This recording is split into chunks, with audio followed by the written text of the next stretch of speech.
What's up, everybody? Welcome into a very celebratory edition of SSPN. Now, I know if you're coming in as a fan of another team, you may be like, oh, this is the Spurs, only their 18th win of the season. Why are you so happy? If you watched this game, oh my goodness, what a roller coaster it was, man. We're going to get into the game flow, so I don't want to, dive into all of that too much because I don't want to repeat myself too much. But man, the ebbs and flows of this game, the first half where the Spurs kind of blew out the Knicks to an extent, at least had a double-digit lead, for the majority of it. And then the second half, after Tibbs probably ripped into those guys at halftime, and also Jeremy Sohan's injury with him being out for the rest of the game with left ankle soreness, that kind of put a little bit more of the burden on guarding Jalen Brunson on guys like Blake Wesley and Trey Jones. Jalen Brunson did have 21 in the first quarter, but he had 24 in the third quarter. He was just unstoppable. Was completely killing us in that third quarter. And then the fourth quarter, on both sides, to be honest, was a little bit of a ref show, if I'm being real. There were a lot of other execution things, some ugly play and stuff like that. But I mean, you had the blowout, the comeback, the mucking up the game from the refs, and then of course you have overtime go the way that it did, still being super close with the Spurs finding a way to pull it out. But man, y'all, that one felt so good, because if they would have blew that and it would have just turned in to Jalen Brunson's career night, and that would have been the story, and it would have just completely erased all the other stuff. It would have just been such a buzzkill, especially with the fact that this is the Spurs' third win in a row. They've been picking up some momentum after that big win without Victor against the Suns this Monday. Obviously went up to Utah for a short little road trip, had a really good performance with Keldon out. And that's the other thing about all of these wins. You have Victor out on Monday. You have Keldon out on Wednesday. And then tonight you have Sohan go out, who we've talked about this throughout the season. A lot of times he guards the other team's best ball handler and best perimeter scorer. We've seen him against SGA and other guys like that. And there were a lot of times where he was able to force, Jalen to pass off, or at least he's going to put a better contest being 6'8" than like a Trey Jones or a Blake Wesley would. As much as Blake Wesley really tried tonight, he was able to do some good things on Jalen Brunson defensively off the ball and even on the ball at times. But man, I remember there was even one play, I'm not sure if it was the third or the fourth quarter, but sometime in the second half, where Blake really just played like fantastic ball pressure, had a great contest, and Jalen is just, he's that guy for the Knicks. And with OG Anunoby and Julius Randle out, that was the guy that Jalen Brunson had to be for the Knicks to have a chance in this game, man. But what a thrilling game. The stat line that Victor put up was absolutely insane. Keldon came out on fire. Those are kind of just my overall thoughts, just reacting from this one. It feels so good, y'all. And I appreciate y'all being in here with me. Ethan is out doing something tonight. I don't even remember what it is, but he's hanging out. He's got some plans. But we are here with you tonight. Let me get to some comments for some of you guys. I appreciate y'all being in here again. Robert Ball says, Mercy France for sharing Wemby with us. Let's go. Bryce Ritello says, tell Brunson there can only be one cheat code. I like that. That was the other thing, man. Like, that's the difference. Like, last year, you'd see, obviously it was a completely different team last year, but really, the record wasn't that different. But this year you have somebody like Victor who can actually answer when somebody goes for 61. Here's what, let's see his name, Rory Porora. I'm totally butchering that, but he says, Wemby is out of this effing world. Completely agree. We're about to get to his stat line. Fats says, although I love Sohan, I actually just realized he didn't play. Not a knock on him. Pretty cool to have won that without him, though. That's an interesting point, because I didn't really notice until the fourth quarter either, to be honest with you. I was like, it would be really nice if we could have Sohan guarding Jalen Brunson. But then I went on Twitter, Paul Garcia, Matthew Tynan, a lot of the Spurs reporters, they said that, left ankle soreness. I think it was a precautionary thing, because I didn't really see anything. I saw him catch that lob early, but I didn't really see anything like on the floor. Maybe I missed it. Y'all can tell me that in the comments. But yeah, I was kind of like, I didn't see an injury, so I was kind of surprised why he was out. But I was like, if he's out, I was like, he's either benched or he got injured. I was like, but he wasn't really playing bad. So I assumed it was an injury. And when I went on Twitter, that's what it was. Just getting to some other of y'all's comments here. Wemby says, or Fats says, excuse me, I'm so excited, y'all. I'm so pumped up after this win. This one is so, I really felt like we were going to blow this one to overcome, the officiating, the turnovers. There were even some blunders. There were 3 really bad turnovers in overtime, but I don't want to get into all of that because we'll get into it in the game flow once again. But want to get to all of y'all's comments here for a little bit before we jump into that. She says, Wemby's sly walk. Hey, y'all should have stayed for after the game because Wemby, he got to speak in the microphone to the crowd. He said, "I love you guys." He said the support means the world. The fact that it's still packed out. We're almost 70 games into the season, and their record obviously is what it is. He said he loved us, and we love him too, man. He threw the ball out there too after winning it. He threw the ball to the crowd. He gave his arm sleeve to a little kid. I mean, we love this guy so much for the things he does on the court, but his personality off the court is, it's such an heir to Tim Duncan or David Robinson. I know there's a lot of time moving forward. We got to get him on the contract extension. You never know what can happen. He's probably going to be one of the most attractive free agents of all time, but it's still his first season. We're not going to get into that. We'll get into that in a couple years when he's closer to the end of his rookie contract. But his personality, man, it's just so perfect. I love it so much. Robert brings up a good point here. He says Brunson's numbers started skyrocketing when Sohan went out. Kind of talked about that a little bit earlier. Nick in here, an SSPN OG. He says Mitchell Robinson reenacting the Willis Reed game. Man, to go to the officiating, like there's so many different little things where I feel like both teams got screwed. Really in the fourth quarter though, like those two flagrants, like I know I'm a Spurs fan. I do a Spurs podcast. I'm obviously biased, but that was those were the two, like they were 2 of the weakest flagrants I've ever seen.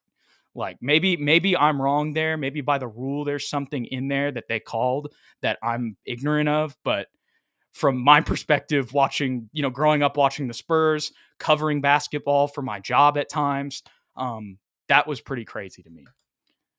Let's see what M-Easy says. Can someone explain to me why Pop had Vassell guarding McBride instead of Brunson during crunch time? Makes no sense. Yeah, I'm not sure why I would rather have Devin Vassell on him than Trey Jones. And you can put Trey Jones on Miles McBride. So I totally get your point there.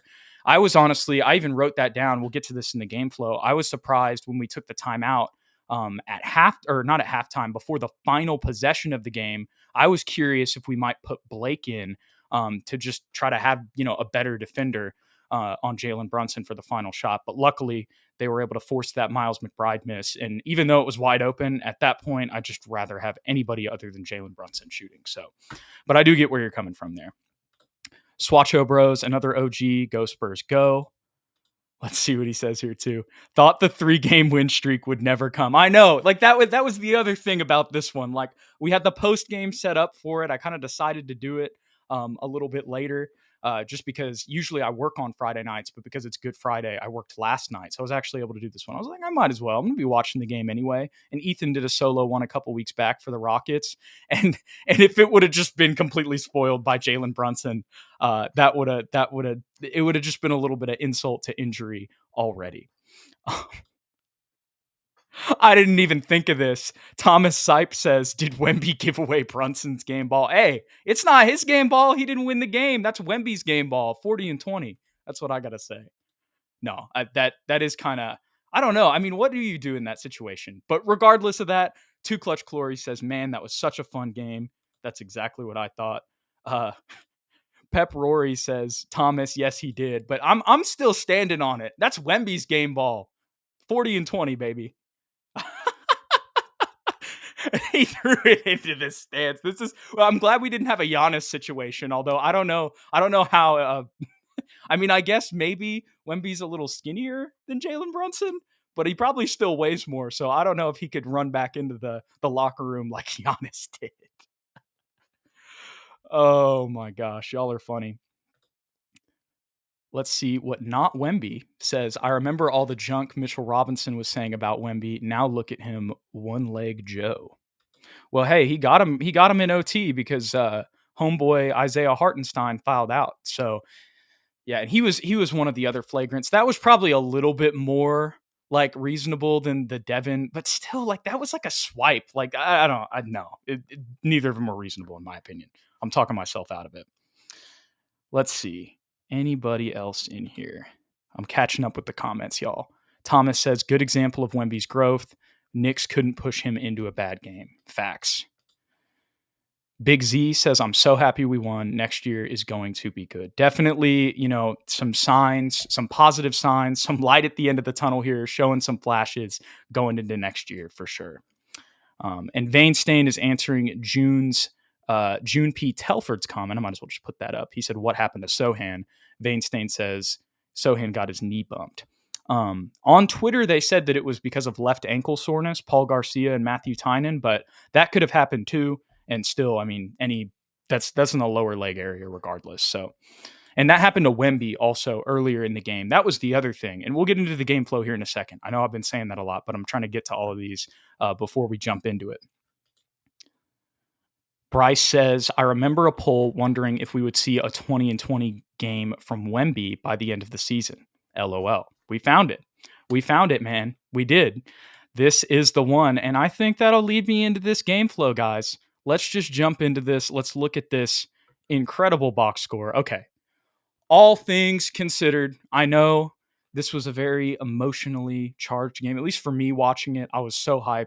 I really wanted this one, but all the credit to Jalen Brunson.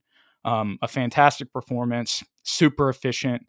In the absence of OG Anunoby, and then obviously Julius Randle, who's been out since kind of late January, this was what he needed for them to have a chance, kind of still fighting for playoff position. So 25 of 47 is a ridiculous. Like, I don't care if you can say, oh, he missed more than he made. That's a redonkulous stat line. And 61 obviously is insane as well. But that's all we're going to say about the Knicks. Also, Mamadi Diakite, not a revenge game for your boy. Not a revenge game for him. But shout out to him on getting another two-way contract after we ended up dropping him. Victor Wembanyama. Guys, 40, 20, 7 assists, 2 steals, only 1 block.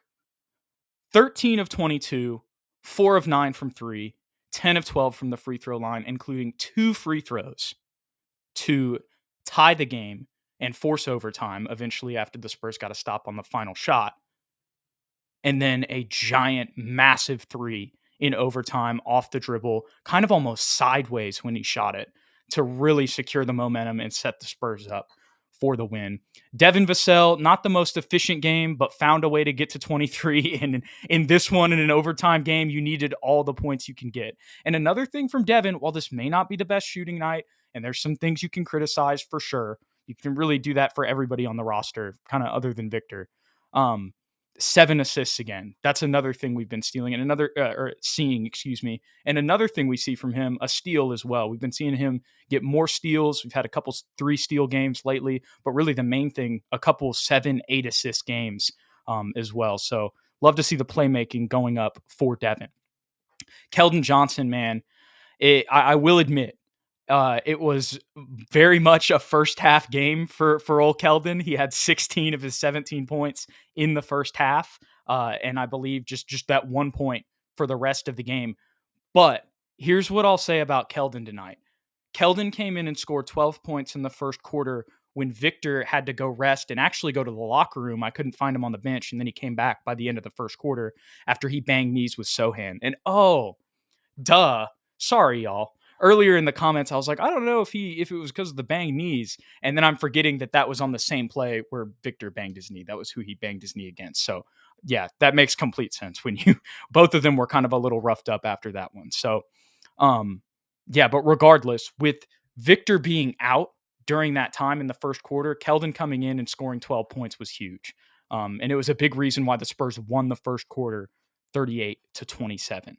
Malachi came in and had a really efficient game. He didn't play much down the stretch, but he did come in and really give some solid minutes. He didn't sub in until the second quarter, and I didn't see this, but in the game on Utah, I was in a group chat with one of my friends, and they were saying that when Malachi kind of got subbed out late in the game, I think it might have even been like twice. He was kind of like mouthing off to Pop a little bit.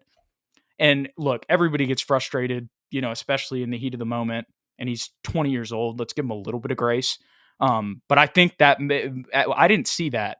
But considering he didn't get subbed until the second quarter, that made me think of that. And I was like, okay, I think that probably did happen. And that's probably why he didn't get subbed until the second. But he had, an efficient game for sure. Some other guys on the stat sheet, obviously, Jeremy, only 17 minutes. I see some things in the comments, y'all. I thought Champagnie actually had a decent game, 4 for 8, 2 for 4, 5 rebounds. He had some clutch when the Knicks were making a run in the third quarter. He had some clutch buckets where he just went to the rim. He had one where he was shocked that he caught it, but still made an acrobatic move to get a putback on a miss. I think 12 points for Champagnie and 5 boards on efficient shooting is solid. I mean, yes, he's not a world beater, but I think this was a decent game from Champagnie personally. Blake 1 for 1, but you see 3 assists, 5 boards as well. He was really fighting out there. He was kind of having a fight for his life against Jalen. But yeah, Chetty, solid game from him. Not, nothing crazy on the stat sheet, but I thought he gave some good energy really in the first quarter as well. But yeah, the other thing about Champagnie that I will say, guys, is he's totally like a placeholder for this season. Like me and Ethan have been talking about the draft a little bit. We even got a question in our live that we did in the pregame Wednesday. And it's like, there's a lot of guys that we could draft that could immediately take his spot. Zachary Rasacher, that's obviously if the Spurs get the number 1 pick or the number 2 pick.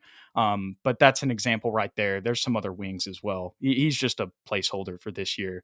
And he's somebody who's super flexible because of just the nature of the type of player he is. Like he's somebody who could go from being a starter to being a third string guy next year and just adding value with depth. He's only on a $2 million contract. I like Champagnie. I thought he made some plays tonight. But enough about Champagnie. That's not what we need to be talking about. Let's get into the game flow. So I'm just going to read off all my notes that I have here. I have a ton. And we'll just go through this and relive what was a fantastic and super fun Spurs game, despite it being stressful at times. Sometimes you got to go through you got to go down to go up. You know what I'm saying? And the downs of this game, I think, made the victory that much sweeter. So a 7-0 start in the first minute. We started off hot. Bill and Sean were even talking about how the team looked like they were just really hyped up in pregame warmups, and it seemed like that translated.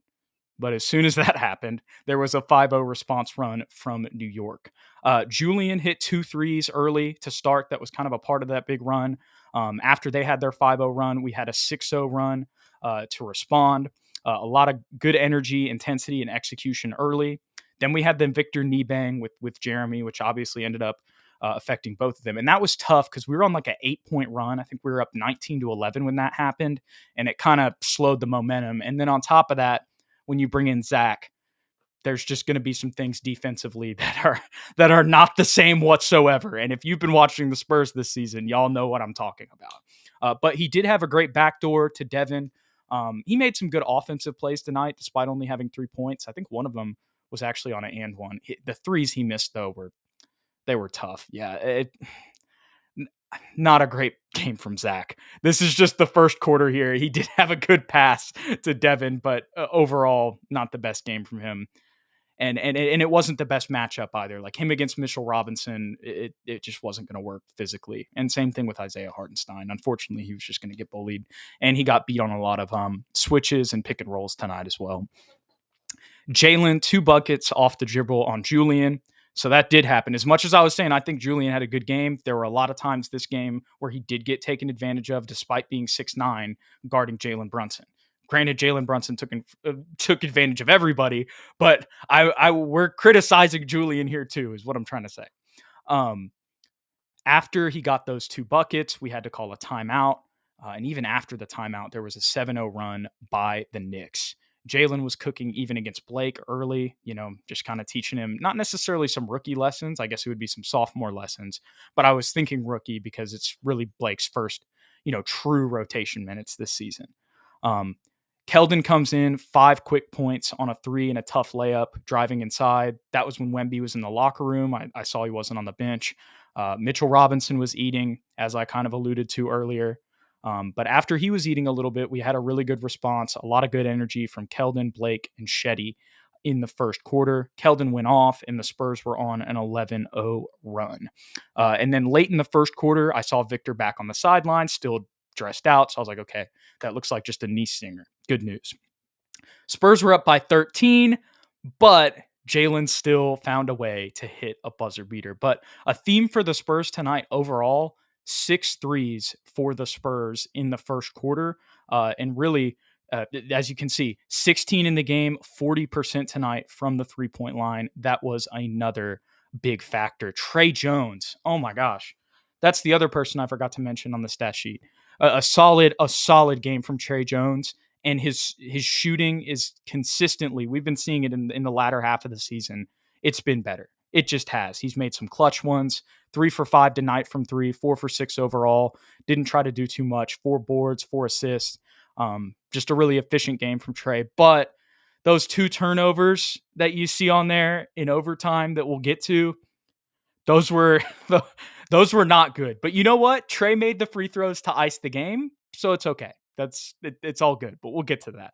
But 6 threes for the Spurs in the first quarter. They started hot from three-point land, and that continued throughout the game. Malachi was subbed in for the first time in the second quarter. Wemby was also back. There was a crazy dribble move from Wemby on Isaiah Hartenstein that ended up being an air ball. But if it wasn't an air ball, that would have been all over like SportsCenter, social media.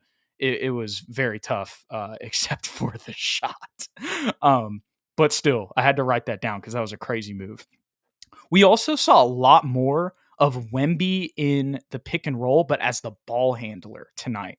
And one of the examples I have here in the second quarter, there was a nice screen and roll from Malachi, where Malachi set the screen on Wemby, rolled inside. Wemby kind of faked somebody out and dished this really nice bounce pass to him, like right on the on the right side of the rim.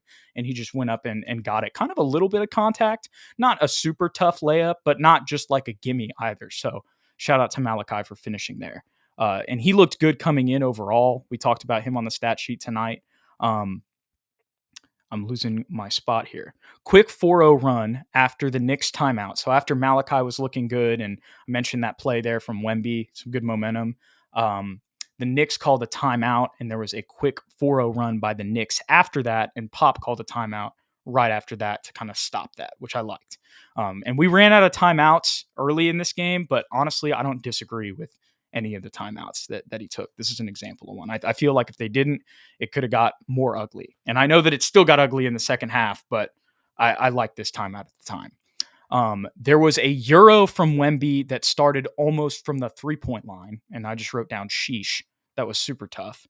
Malachi was getting the ball to Wemby. That's something that, throughout the season has maybe been a struggle for him from time to time. But I saw him really emphasizing that tonight. So that was good to see. We started switching Sohan on Jalen. So this is obviously before he ends up going out. But we did do that in the second quarter. Jalen was cutting into the lead and even but when we did that, Jalen was still able to cut into the lead because he was able to get some switches and some pick and roll situations. And also just by being manipulative with the ball, you could say. There were a couple times he was able to get Keldon or Julian on him when Sohan was on him to kind of, have a better matchup for himself and get rid of probably our best defensive option, one-on-one with Jalen. And that was even before he got injured. A timeout led to another mini run a turnover led to another mini run that cut the lead to 13, which caused Pop to call a timeout. But after we came out of the timeout, Malachi and Devin both hit threes, which were big. But also, as I mentioned a little bit earlier, the Knicks were working lobs all game. Whenever Zach was in, they were working to pick and roll lobs, mainly with Mitchell Robinson and Jalen Brunson.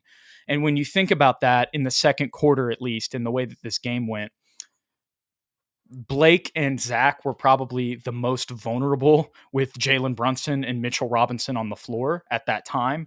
So really just all credit to the Knicks for running that and taking advantage of the mismatch. But yeah, they were able to do whatever they wanted, kind of with that lineup on the floor, unfortunately.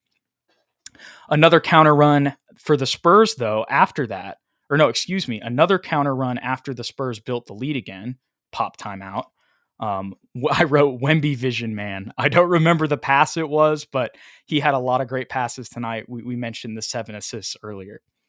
Trey still shooting well. That was even in the second quarter. It continued throughout the game. There was a great setup lob from Keldon to Victor. Even Sean called it great. And that was just good to see, because that's another thing that's also kind of, I talked about Malachi getting the ball to Victor. We've seen Keldon in some other games try to throw up some lobs to Vic, and he threw up a lob to Zach later in the game too. He had 2 lobs tonight, a part of 4 assists. He had 5 rebounds from Keldon tonight. But that's another area that's also improved. Keldon, kind of throwing the ball up to Victor. He's got better at that as the season has gone on. Nothing's perfect here, but still an improvement nonetheless. Ended the half well. It would have been great if we didn't leave Dante wide open. We gave him a wide open 3. But still, after winning the first quarter 38-27, the Spurs weathered the storm, won the second quarter despite a scoring burst there. 30 points from the Knicks, outscored them 36-30 to secure. I don't know. I'm not going to do the quick math in my head. I'm sorry, y'all. But we won the first half is what I was trying to get to. And 10 threes, so another 4 threes for the Spurs in the second quarter. So that's 30 points off threes in the first half. And yeah, the other thing I wrote down, no Brunson buzzer beater, thank the Lord. Getting into the third quarter here, the Knicks came out strong. They came out like Thibodeau just ripped into them, vintage Thibodeau. And they were inflicting what they had just had inflicted on them verbally onto the Spurs on the court. And that caused Pop to call a quick timeout in the second half. There were some corner threes that weren't hitting on the other side early in the second half when we were kind of hitting some corner threes to start the game on the other basket. Wemby had a tough step back 3 to put the lead back to double digits when, like I said, fast start there. They obviously end up cutting back to tie it, which we'll get into later in this third quarter. I don't know if that's in this quarter or the fourth, but still at that time, that was a tough step back 3 to extend the lead back. Like I said earlier, more Wemby ball handling in the pick and roll all game. I like to see that versatility. Obviously, still love him as, a screen and roller or a pick and pop threat, but to see him, when you can put him as the ball handler in the pick and roll, that's just ridiculous. That's just a walking mismatch. I wrote down another Champagny game. I felt like he had 17 the last game against the Jazz. That was a really solid performance out there. And that's how I kind of felt when I was alluding to, him driving inside kind of late in the clock and just making something happen on a kind of a mucked up offensive possession. And then he also had that tough putback as well as 2 threes, even though that was early in the game. Just still an efficient game from him overall. Got beat by Jalen Brunson, like I mentioned earlier a couple times, but I'm not expecting Julian to beat Jalen Brunson in isolation. The Knicks were on fire. Jalen was going off, and it was a 24-9 quarter of what would end up being a 34-20 quarter win, but it was 24-9 Knicks in the third quarter at the 5:30 mark. So just a little bit over halfway, they were outscoring the Spurs by 16. And the Spurs were still at single digits, and they were already in the 20s. Jalen ended up tying it, so that wasn't this quarter. But the Spurs did respond. This is the thing. They were resilient all game, despite all of the ups and downs, especially in the second half. A 4-0 run after the tie, but an immediate 3 from Jalen after that. And then there was a timeout from New York after that as well. I wrote down, now we're missing open looks. That kind of happened a little bit once the game got close, rattled a little bit, obviously, as I would be too if I was in that situation. All these criticisms, I'm just this guy. I just love it. We love this podcast. We know it's talking about the Spurs, but at the end of the day, these guys are the real hoopers here. That's what I'll say. But Devin started to step up a little bit in the third. He really didn't have the best scoring game. We mentioned how it wasn't the most efficient night, but really in the first half, his second half was better than the first half, at least scoring wise. And we needed him to step up and get some buckets because he's one of our off the dribble scorers. And with the way that Jalen was playing and how the rest of the team was kind of struggling a little bit. I mentioned we were missing open looks that we were making in the first half. Keldon could be an example of that from three, started out 2 for 2 and then finished the game, 0 for 4. So those were some big buckets at that point, just to get some sort of offense to kind of keep the Knicks at bay with the quarter that they had. Victor had a 3 to extend the lead to the largest since the tie. But once again, the Knicks came back. Jalen was insane after that. I wrote down Jalen insane right now. He had a 24-point quarter for for himself in the third quarter. And he just went bonkers at the end of the quarter. But on the final play of the quarter, we did have solid defense on an inbound play to force a miss at least. So there is that. I'm sure a lot of y'all are going crazy in the comments. I'm going to get back to y'all in a second. We're just finishing up this game flow here. We're getting to the fourth quarter now. And the Spurs, the Spurs also lost this quarter. Not by as much, by just enough to get the game to overtime, 30-27. But there was so much. This is where all the crazy ref stuff started happening, like both ways. You could argue, there's not really much else that sticks out to me, honestly, until the fourth quarter. I will say that the Spurs had like 22 free throws to the Knicks third, I believe, at some point, to the Knicks 2, I believe, at some point in like the late in the third quarter. So I think that might have played a factor as well. Like, we need this to look more even. And that's a whole nother conversation that gets into officiating that I'm not going to get into. The guys can't control that. The Knicks can't control that either. It's just something that you had to deal with and overcome tonight. And that's another reason why this game was so satisfying. But getting into the fourth quarter, KJ roughed up his ankle a little bit to start, but he ended up being fine. I just wrote that down at the time because I was like, this could be significant if he goes out. Good energy from the guys to start the fourth, though, in comparison to the third, but it was still very early. Wemby had 2 clutch threes to start, a very clutch little mini run to start the quarter, 9-0 with a Trey Jones 3 as well. But as soon as New York calls a timeout after that, Dante DiVincenzo hits a 3 to kind of counter it. But the Spurs were already in the bonus with 8:42 to go, and that would prove significant as well, just with this game going to overtime. If you make or miss one of those free throws, that could be the difference. After that, Jalen had a 3 and a turnover. No, Jalen hit a 3, and then we called a timeout. But after the timeout, we had a 5-0 run, and that was big at around the 7-minute mark. Dante hit a 3, though, right afterwards to cut it to 3, or to cut it to 1. Or it wasn't right afterwards, but he hit a 3 after this, kind of soon after this, as a part of an 8-0 run from the Knicks in response after we went on a 5-0 run. So many ebbs and flows in this game. Once again, mini runs like throughout, honestly. We weren't getting the ball to Wemby enough right now. He goes to the bench. We'll see how this goes. He was on fire even to start the fourth quarter. And with the way he was looking, I just would have liked to see the ball in his hands more. And when he went to the bench, that's why I wrote down, we'll see how this goes. But we were able to weather the storm. A lot of that had to do with Devin getting a 3 out of the timeout.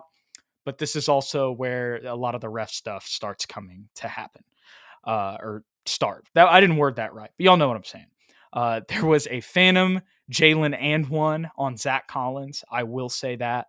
He didn't even, if he touched him, his finger grazed him. That was the beginning. Here's the other thing I wrote down. Refs mucking up the game late both ways. So that's the other thing I'm saying. This was not just a Spurs thing where it was bad on them, although it felt like that more in the fourth quarter with those 2 flagrants, giving them 2 extra possessions on like the least physical flagrants I've ever seen in my life. But with that being said, there was also some stuff that happened to the Knicks that we got away with. Like there was one Wemby rebound where he totally slid on the floor, and it was a travel, but they didn't call it because I think there was a little bit of maybe a potential foul before that they let go. Or it was just a complete makeup for the flagrants I'm referencing right now, the 2 extra possessions they got. Like if they're just on the floor, that's different and you get in the bonus. But when you give them 2 extra possessions and it's like they barely like touch them, it's like, oh my gosh. Like the Julian one, I think that's where Julian got a flagrant because I kind of felt like DiVincenzo flopped personally. I know I'm getting off of the game flow here, but I might as well talk about the officiating right now because I was going to at some point. I just realized we're 35 minutes in, boys. It doesn't feel like it's been that long, and girls, because I know we have some girls listeners as well. But man, I'm losing my train of thought. I was talking about the Julian Champagny flagrant. That's what I was talking about. That one, at least by the rule, like I can understand. But the Devin like swipe down on Isaiah Hartenstein, like I said, tell me in the comments that I'll get to here after we're done with the game flow. Maybe I'm just ignorant of a rule, but I mean that just seemed like okay, he's going for a steal. Like I don't mind the foul. I just didn't see the flagrant. Like I see the foul on the floor for sure, but anyways, that's my spiel on the officiating. Knicks lead after that. So I mean, it just at this point, I'm just like, oh my gosh. Not only are we having this all the officiating stuff, but now they're taking the lead. I mean, the vibes were low after after the first half, giving up a 21-point lead at this point. I wrote down, how are we not getting flagrants? And it was on the other side of the floor. I don't even remember what it was, but it was like they called a foul and it was like more physical.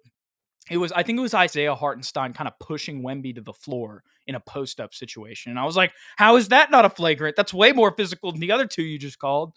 But, you can't win them all. And to be honest, I don't think that was a flagrant. I was just asking for it because of what had just happened to the Spurs. That was just me being, a diehard Spurs fan. In reality, it wasn't a flagrant, but it was more physical than the other two they called. I will stand on that. Bad calls both ways down the stretch. They're making up for 2 flagrants. I wrote that down. Once again, that went the Spurs way. The Spurs had they tied it. They had a little mini run to counter that. We had missed opportunities. There were a couple times where we got I think 1 or 2 offensive rebounds in the same possession and still missed every shot. When it was 119 to 117 though, Devin Vassell ran a pick and roll with Victor Wembanyama and had a really tough layup. And he made a quick decision to drive inside, beat his man off the dribble, and got a layup with his left hand to tie the game. That was a big bucket. Then after that, there was another foul on the Spurs. This was on Keldon in a tussle for the ball. I was kind of scared Keldon might get called for something. I think the refs understood the nature of the game, so they weren't going to call it, but he was not very happy with it. I think it actually was probably the right call, but even when I watched it in real time, because of how the other calls had been going, as I'd already alluded to, I was even like, what is that? How? But looking back on it, that was right. And even you saw a clip of Mitch, our assistant coach. I think it's Mitch Johnson. I'm sorry if that's not his last name, but I know it's his first name is Mitch. And he was talking to Keldon. He was like, hey man, like that was a foul. Like I get why you're frustrated, but we don't need anything extra.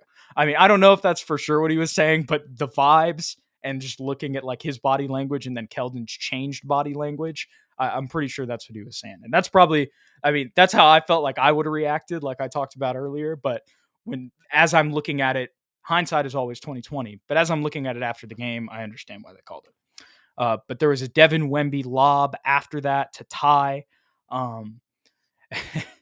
And even though we tied it, I wrote down, this is late in the fourth quarter now, Trey versus Jalen, not a good strategy. And I think we talked about that earlier. M-Easy commented, why wouldn't we have Devin on him, especially when it's Miles McBride's the other guard. Like that's somebody that Trey can actually match up with size-wise. But it was what we went with. And he actually did have some good contests in overtime we'll talk about. And yeah, maybe even in some other parts of the game. But sticking to the fourth quarter here. That wasn't a good strategy. Wemby had some clutch free throws to tie with exactly 24 seconds left. And as much as I love these free throws, and I was so happy we got them and he made them, I was like, this is literally what I wrote down. I talked about this a little bit earlier. Jalen Brunson, ISO incoming, Blake sub, ? Because like I said earlier, Trey versus Jalen wasn't a good strategy. But, and then that's why I also wrote Jeremy very missed tonight. Y'all have already probably seen some stats on social media and stuff about when he left. Robert Ball talked about it as well. He would have been nice to have in this game for Jalen Brunson. But somehow on the final possession, we forced it out of Jalen's hands. And even though we left Miles McBride wide open, who could have potentially hit a 3 to win the game, I don't know if it would have been a buzzer beater. It might have been a buzzer beater. And that would have been heartbreaking. He missed, and we forced overtime. And the Spurs won overtime 9-5. Defensive, some turnovers here to start, but still pulled it out for sweet, sweet victory. And I'm not trying to end the game flow there, but it was just after those, we talked about those two losses there in the third and fourth quarter. I had to harp that this was a win here in overtime. Talking about the game flow though, there was a bad forced pass turnover from Trey. There was another one that happened in this quarter too. I talked about that earlier. Those are the two main criticisms I have for him. Just kind of tried to force some stuff a little bit. There was a challenge from Tibbs, which didn't work, which was nice because that took a timeout away from the Knicks, and that ended up helping the Spurs later in overtime. But there was a tough Trey floater over two defenders to take the lead. Wemby had some clutch cleanup to go up 4. That was big at this time because it's a 5-minute game. So to go up 2 possessions, even though we end up letting them score a little bit later, that's huge. That's what ended up keeping us the lead. So big play there. Trey had good defense on a Jalen step back. That's kind of what I was alluding to earlier. But I also, the next thing I have written down, bad Trey passes, man. And that was because of the other turnovers that I talked about. Then KJ had a travel turnover. And it was just like, oh, we just got the 2 possession lead. And now we've had 2 straight turnovers on stuff that was in our control. So, the nerves were a little bit racked up there, but it was like, okay, let's just calm down here. And after that, the next thing I have written down, clutch Wemby pull up 3. It was, and this was like the one that was almost sideways that I talked about earlier. What a shot. And it was a giant shot. I was like, it was one of those moments where I was like, no way that goes in. But with somebody like Victor, you're going to have those no way moments. And that's what the Spurs needed to win tonight, man. Such a huge 3. And here's why I write down missed travel call on Wemby, but I felt like there was a foul prior. And also, I think a little bit of makeup for some of the flagrants, like I talked about earlier. Violation on the jump ball. After that, though, which gave San Antonio the ball. And Devin missed a step back 3 here that I really would have liked to go to Wemby in a pick and roll. Like, I didn't hate the shot from him, but with the way that the game was going, like, I would have preferred him getting the ball to Wemby there. Now, that's not me. We've talked about this before, me and Ethan have on this show. That's not me agreeing with Don Harris and calling Devin Vassell super selfish. That's not what I'm doing. I just think it looked in rhythm. It was an in-rhythm step back. He did have space, but in that pick and roll, you got to be a little bit more aware and not as one-visioned. He's 23 years old. He's freaking my age. He would have been in my grade. Like, give him a little bit of grace here, but still, I would have liked to see him dish it to Wemby there on the pick and roll. He had a good cut down the lane, and I think that probably would have led to a layup or a dunk or a foul. But instead, it's a 2-point game after he misses that one. And it was a little nerve-wracking, like, oh, are they going to hit a 3? Are they going to tie it here? And I felt like that's when they could have originally gone up 130 to 126. New York got possession after missing a ball. Oh, yes. They got possession after the missed 3 from Devin, and they showed it on the replay on Bally Sports that it was Mitchell Robinson actually tipped the ball out. I didn't word that the best way, but we're almost 43 minutes in here. It's almost 11 o'clock at night. And we got to go through another quarter because we got overtime in the game flow. But regardless, even Bill and Sean mentioned at that point, and I agree, and this is what I wrote down. As much as the refs have been bad tonight, Sean and Bill said it's been even breaks, and I agree. And they basically said that, like, yes, that was off Mitchell Robinson. We can see this here, but everybody's got breaks tonight. Like I mentioned, the Wemby travel that happened like right before that. The Spurs forced a turnover after that, and maybe there should have been a call on Wemby, but for the most part, they've also just let them play down the stretch. That was an offensive possession that the Knicks had, and there was an inbound. So I guess we forced a turnover on defense. I'm not remembering it all completely in my head.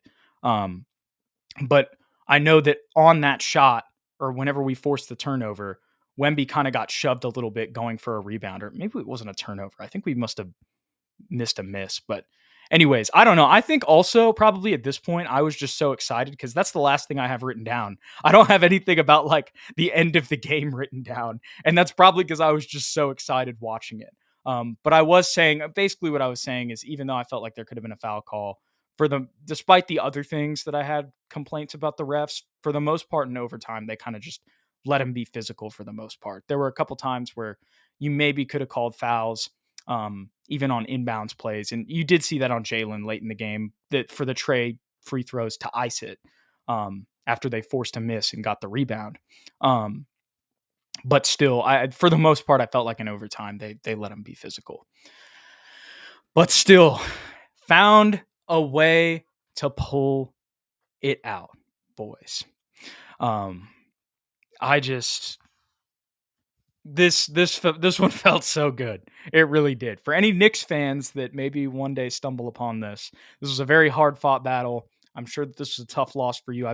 The Spurs have been on the receiving end of many of these, but I will say that it happens to everybody. It happens to... Sometimes you're on the good ends of games like this, and we know how it feels, and sometimes you're on the other end. And we're on the other end tonight, and it hasn't happened for us very much this season. But our man Muhammad, this is why I'm talking about this. He says, LOL, even the Knicks fans said the officiating was BS. So it went both ways. That's what I'll say on that. But overall, I think the story here tonight is the Spurs finding enough of a team effort. Obviously, you got to talk about Victor.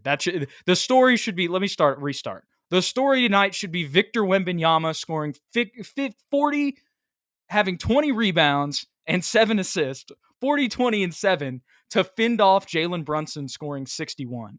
But also the other guys doing enough with 17 from Keldon Johnson, 23 from Devin Vassell, 13 from Trey, 12 from Julian, and 10 from Malachi Branham. That's 1, 2, 3, 4, 5 other double-digit scores for the Spurs on top of a monster performance from Victor to fend off a career performance from Jalen Brunson. That's my thoughts on the game flow, y'all.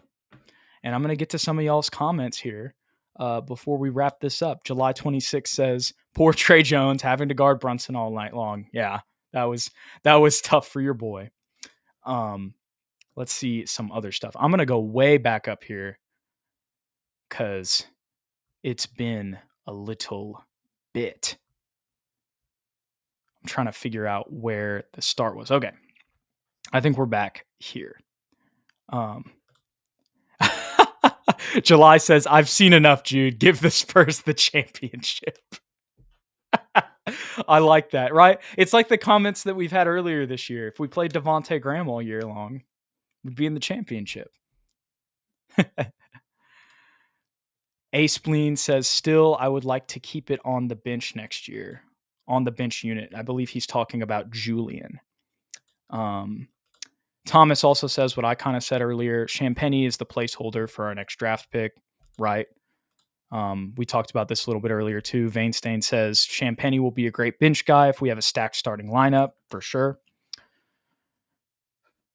Hanova says, hell of a game from Brunson. I know I started off the game flow or the box score talking about that, but got to mention it again, for sure. Too Clutch Corey says layup city when Vic hits the bench. It was lob city and layup city. The paint was open when Victor leaves, and that's something that's been a thing for the Spurs all season long. Muhammad says the refs almost blew this beautiful game with some questionable calls for both teams. So once again, that's the theme for everybody. It wasn't just me who saw that. Y'all also saw that. Good to see. Stephen Dubois says, great game, was exciting. Brunson went off. Wemby had a monster 40 and 20 game burgers. Go Spurs, go. And this, I'm glad Stephen Dubois. I don't know if it's Stephen Dubois or Stephen Dubois. I was saying Dubois because I got a little Cajun in me, and we got Victor. So the French is just flowing here on SSPN. But 3 in a row for the first time this year. I wasn't sure if this was the first time we'd had 3 in a row this year. I thought it was, but thank you for confirming. And that's another thing that makes tonight great. Vainstain says we're seeing flashes of greatness with this 3-game win streak. Love to see that. Steven says, as long as we don't get 24 wins, we can avoid the worst season ever and still get that Toronto pick. Yeah, we'll see what happens with the Toronto pick. They've had some injuries. It's going to depend on the lottery, but if they keep losing, that's going to be really tough. But yeah, that would be great if the Spurs could keep winning. I'm not sure if 24 is what they're going to get, but if they could somehow at least avoid, like at this point now they're at 18, so you just need 2 more wins. It's tough. The rest of the schedule is tough, but you never know. Some of these playoff teams might rest. We'll see though. I don't know. It's a tough race this year, but if they can get 2 more wins, at least avoid or tie the worst record ever, avoid being the sole worst record ever, that would be nice. And I'd be surprised. Me and Ethan weren't really too confident in that, to be completely honest. Y'all probably seen some other podcasts where we talked about that. July says Jones has the hardest job of the night against Brunson. Yeah, we talked about that a little bit earlier. Gabe Ramsey, I don't know if I've seen you in here. Shout out to you being in here. He says Wemby to GOAT. Absolutely. Absolutely. A Spleen says Trey Jones, I really believe in him becoming an average 3-point shooter next season. Well, man, he's showing flashes of it right now. I forget what the stat is since the All-Star break. Ethan sent me that, but I think it was like plus 40%. And I don't know what that number's at now, but I don't think it can be lower than that. And I think it was like 45, 46. I know that sounds crazy, but it really has been a big difference for Trey Jones after the All-Star break shooting-wise. Bryce says Wemby, first Spurs player ever with 40, 25 assists. Even I can't believe it. I mean, like, think of all the Hall of Famers the Spurs have had, and even not just Hall of Famers, but great players that the Spurs have had. Not much else to say there. I mean, that's pretty crazy that he's the first player with that stat line. I mean, it makes sense with the Spurs play style and the history, but still, just a testament to his greatness already. Thomas says just needs more time to develop. Champagne has Pop's trust on D. He does really play some solid defense. I know Jalen Brunson got him a couple times tonight, but he really is. I mean, people can. I remember when me and Ethan first brought this up, a lot of people disagreed, but I really he feels like the second coming of Danny Green. That's what he feels like to me. Because some nights you're not really gonna get anything from him. Remember Danny? It was like he's either on fire or non-existent. That's kind of what it feels like sometimes for Champagne. But I also don't think, as we've talked about earlier, that Champagne is like, oh, this is our cornerstone at the small forward position moving forward. Like, no, we're playing him this year to improve the spacing, and because it was better to bring KJ off the bench. Let's see what J-Bay says. Flipping by Knicks out of this world. Or I think he probably means flopping. Yeah, I feel you, my man. I feel you. Hanova says, exciting game overall. Absolutely. I see a good comment in here. My boy Gabe, look, I'm not going to bring this one up, but all I'll say is my boy Gabe, that's a funny one, my guy. Oh my gosh. Let's see. Yeah, J-Bay, he corrected it. He says flopping Knicks was on another level. Here's Courtney Runnels. Another GOAT, another SSPN OG. Wemby was incredible. These Knicks fans are obnoxious. Hey, there were a lot of, and I know they're one of those teams like the Lakers or the Celtics. You know what I mean? But there were so many. That was the other thing. There were so many Knicks fans in there that I saw. Not the majority. Most were Spurs fans, and it wasn't as big as like the Lakers or the Celtics. I will say that, but still, too many. That's another reason why they need to get the dub. Like, why do y'all live in San Antonio? And I know like everybody, they come from different places. You gotta move to different jobs and stuff like that. But still, like if you're from San Antonio and you're repping the Knicks gear tonight, I know there were people out there that lived, born and raised in San Antonio, were in there wearing Knicks gear. And all I gotta say is what happened in 2000 or 2001. Y'all know what I'm talking about. Maybe it was 99. I think I got all of those wrong. The final series where we beat the Knicks. There were too many in there. That was another very satisfying aspect of the win. Let's see. Ooh. We're kidding this again. Sorry. I see some other comments here, but July, he said it again. Like I didn't see it the first time. Sorry. I was going through the game flow, my guy. But here's a suggestion for a future pod. We may have to do this, Robert. He says, which current Spurs won't be on the team next year? That's a great suggestion. And that's a great thing to bring up because we're gonna have some interesting off-season content. We're gonna have some stuff like that where it's gonna be a little bit more fun. Maybe like top 5 all-stars to pair with Wemby. Not saying that's realistic, but in the offseason, we're gonna need something to talk about. So be on the lookout for kind of more stuff like that as the season wraps up here in the next couple weeks. Let's see. Courtney says Knicks fans are using the rest as excuse for losing to Wemby. Nah, bro, you can't. No, dude. I'm sorry. I understand it. Like we already talked about it. But you look at the flagrants. You got 2 extra possessions. You wouldn't even have got overtime if you didn't have the weakest flagrants of all time. But Courtney's very happy. This was my mood at the end of the game. For those of y'all listening on podcast, he says Brunson thought he was going to get that W. He realized that 61 ain't enough. Look, man, Jalen Brunson had an incredible, absolutely like one of the best scoring games I've watched. I know that may seem like an exaggeration, but still, like an incredible scoring game, incredible performance. But as a diehard Spurs fan, I was at the end of the game, like you, Courtney. I was like, 61, all that 61 just to go home with an L to the bottom team in the West, baby. Oh my gosh. And of course Wemby 40 and 20 as well. The Wemby 40 and 20 counter. And hey, well, I was about to say that Wemby kind of accounted for a similar amount of points, but then I remembered Brunson also had assists. But if you factor in the 7 assists for Wemby, that's at least 54 points accounted for, assuming all of those are 2s. And I think one or 2 of them may have been a 3. So there you go. You can score 60, but you can't counter the Victor masterclass because that's what it was tonight. I mean, we saw him in the mid-range. We saw him out from the 3. We saw him driving inside on lobs, all 3 levels. And the presence on the board, of course, as well. And, we talked about Jeremy stepping up for Victor's absence on the boards on the Monday game against the Suns. This was Victor stepping up in Jeremy's absence after he went out with the 20 boards. Obviously, overtime helps stats, but still, another, just attribute to the importance of those 20 boards. Let's see. Any other comments?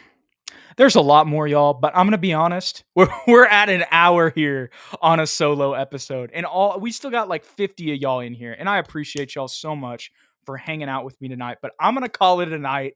I'm a little tired, and I think I've used an hour of my brain power reacting to all of the fun stuff that we saw tonight. Now, there is one last comment, because we don't normally get this. Adrian Fabella says, "Hola, Jude. Donde está Ethan? Va Spurs va." Hey, I love the Spanish in here. And yeah, no Ethan tonight. He had some plans this weekend. Look, man, me and Ethan, we're young guys, It's a Friday night for my boy Ethan. Let him have some time to from time to time. As y'all can tell, I've been talking for an hour, so I'm starting to flub over my words a little bit. So I'm going to stop right here. But what I will say is if you enjoyed the content, don't forget to like and subscribe. We truly appreciate y'all hanging out. And I truly appreciate you guys hanging out with me tonight, celebrating this win, because it is a solo show. So I needed y'all. And if y'all want to stay updated with everything, follow us on Twitter, X, whatever you want to call it, at SSPN on YT, at Jude McLaren, and at Ethan_Quintero. And last thing, if you want to support the channel, go ahead and check out our merch. You see the hat? I'm wearing it. It's a nice bucket hat. Go to sspn.myspreadshop.com. If you want to support the channel, get some merch there, some good stuff. I've, not necessarily, I wasn't questioning the quality of it when we signed up for it, or when we started this merch site, but I've had a couple washes for my SSPN shirt and it is not faded. And I've liked the hat more as time has gone on. So good quality stuff. There's also some Adidas and Under Armour stuff on there if you want to check that out as well. So once again, we appreciate you guys. 3 wins in a row, a career game for Wemby, and so much that the young Spurs overcame tonight. It's not all perfect. It's not all sunshine and rainbows, but man, in this season, this one felt satisfying. We appreciate y'all. Go Spurs, go. We'll catch y'all later.